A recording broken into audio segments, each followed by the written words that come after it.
What you see here is $10,000 on the table. You can take this money as a loan, but I will charge you a little bit of interest rate.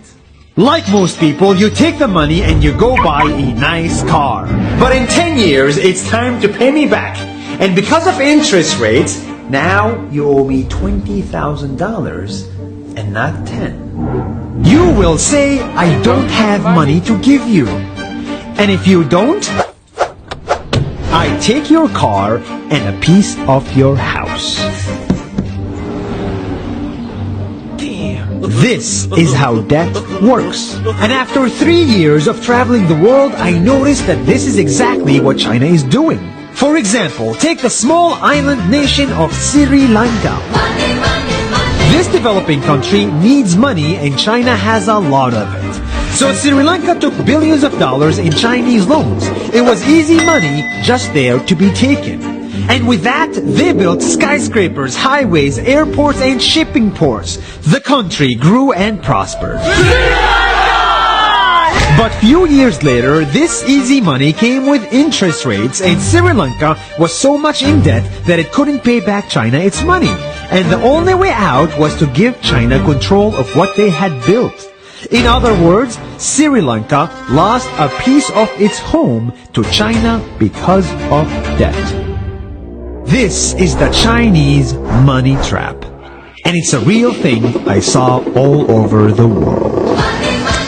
In Papua New Guinea, I saw $2 billion in loans given by the Chinese to build skyscrapers, infrastructures, and ports.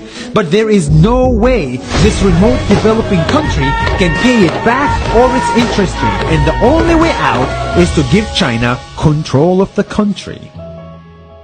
In the Maldives, Pakistan, Malaysia, Laos, Kazakhstan, Mongolia, Egypt, Kenya, and South Africa, the same thing is happening, and many countries are struggling to pay back Chinese loans. If you look closely, all these infrastructure projects like highways, ports, and bridges connect to China through the sea or through the land to form something far bigger, far more powerful than just a bridge.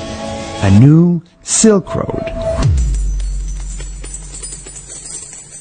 The world is already made by China, and I think slowly it will be owned by China. Don't get me wrong, building bridges, ports, highways, and airports is a great thing for the people and the country, but they come at a very high cost. And when these countries can't pay back the loans, these countries will lose their homes. One thing my parents had taught me is that there's no such thing as a free lunch or a free ride. So if we're not careful with our money or other people's money, then we better start learning Chinese. 下周见。